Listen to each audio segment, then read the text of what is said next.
Hello. In the previous video I explained how professional buyers and procurement leaders use portfolio analysis, and they rely on it to firstly to prioritize their workload, then assign resources to category projects, and then to determine the sourcing strategies that are likely to secure the most value for them. And the key learning for salespeople is that procurement has strategic options. There is not one single type of sourcing strategy. It's about doing what is appropriate in the specific circumstances being faced.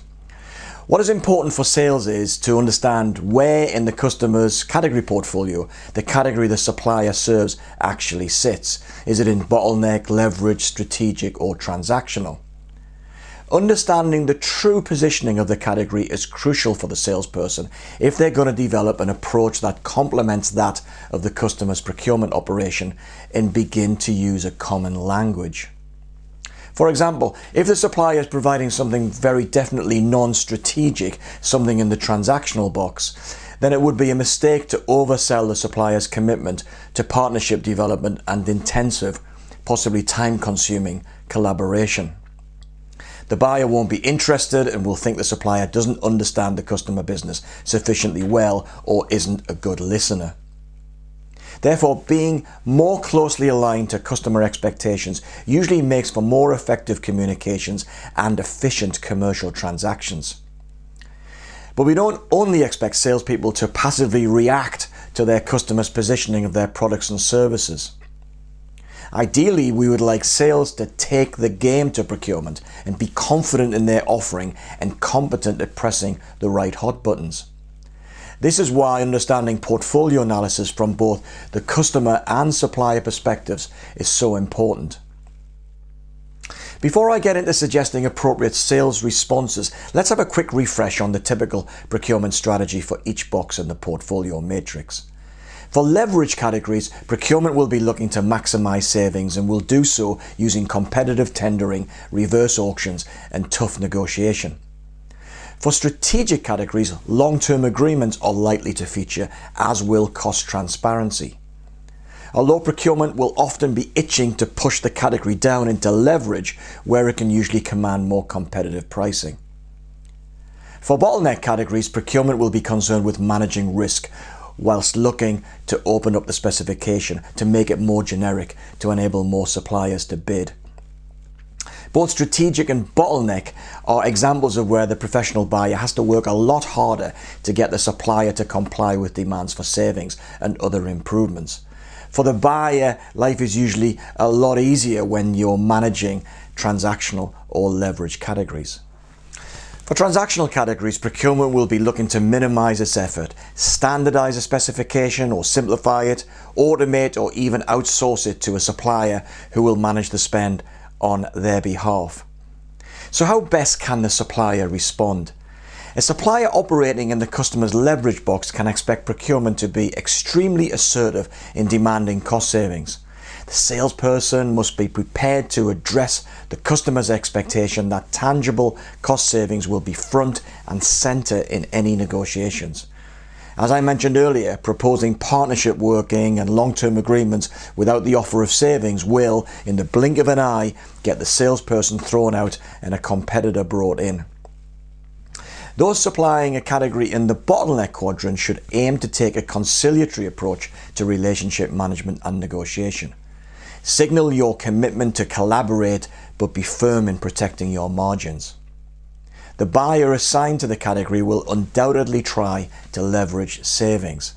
And despite their frustrations, the buyer will recognize the limits of their negotiating leverage and is likely to move on to another category fairly quickly. Unless, of course, the customer is committed to introducing alternative suppliers, then their demands will be persistent. Being in the strategic box is all about cementing the relationship with a wide range of stakeholders at the customer's business, including senior executives if possible. And this is possible because the category is going to be a high spend one for the customer. Even though the professional buyer will be keen to open the business up to competition and push the category south into leverage, this is a tough thing to do. And so they'll usually be satisfied with some form of collaborative working if it will release value. The stakes could be high for both parties. So the supplier should endeavour to signal cooperation at every opportunity, with once again protecting margins at the heart of its engagement. Should the salesperson find that their category is classified as transactional by procurement, then seeking to secure access and build relationships with the customer's senior executives is unlikely to work. A meet and greet may be the best the salesperson can expect. Far better is to work on bundling related products and services, creating a more unique value proposition that competitors may struggle to match. This can have the effect of creating real differentiation over those competitors and can move the positioning from transactional towards bottleneck instead. Here's an example from the travel management industry, and by travel I mean hotels, flights, rail, car hire, etc. Travel was historically organised by secretaries or PAs. Procurement was typically not involved, or if so, at the margins. Larger firms then began employing travel managers to coordinate internally and interface with the range of suppliers in the travel industry. The emergence of travel management companies as intermediaries effectively meant the outsourcing of the travel manager role. Now that the role is carried out by an external provider, procurement has become more routinely involved. The supplier is challenged not only to justify the value of its services, it faces demands for continuous cost and value improvement. The supplier's best medium to long-term hope is to create customer lock-in through bespoke online booking technology that requires extensive training for users at the customer. And this means sunk costs for the customer and makes switching much more prohibitive. This effectively moves the travel category from transactional towards and possibly into the bottleneck quadrant. It should be clear from this example that salespeople who work closely with their marketing team to jointly create a differentiated offer may be able to increase the perceived value of the supplier's offering in the mind of the customer.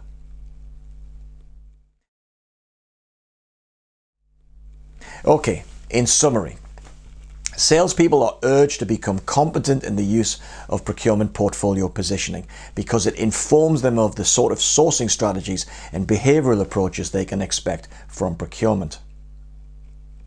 Although few salespeople will enjoy realizing that the spend categories they are allocated to are classified as transactional or leverage, a more accurate assessment of the category positioning will bring a realism to what relationship development is actually possible.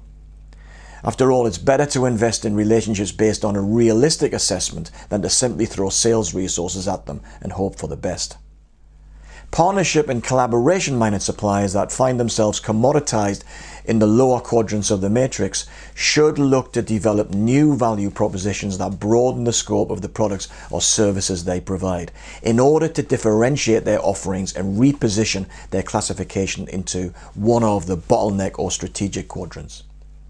And finally, one of the challenges the salesperson will need to overcome internally with the supplier organization is that of the danger of senior executive myopia around the value of the supplier's product or service offering.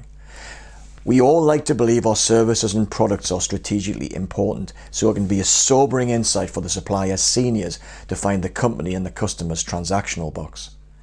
So perhaps it's best to involve management colleagues in analysing the category positioning and get them to understand what relationship development is realistic. The result could lead to that radical redesign and repositioning of the supplier's offering. In this and the previous video, I focused on explaining how the customer classifies the various categories of spend that suppliers serve. But even within a category, there can be significant differences in the way procurement manages the supplier relationship. This is because the power relationship between customer and supplier will be the product of that unique relationship. In the next video, I will explain how salespeople can diagnose the balance of power between the supplier and customer and begin to manage that power and gain advantage in commercial negotiations.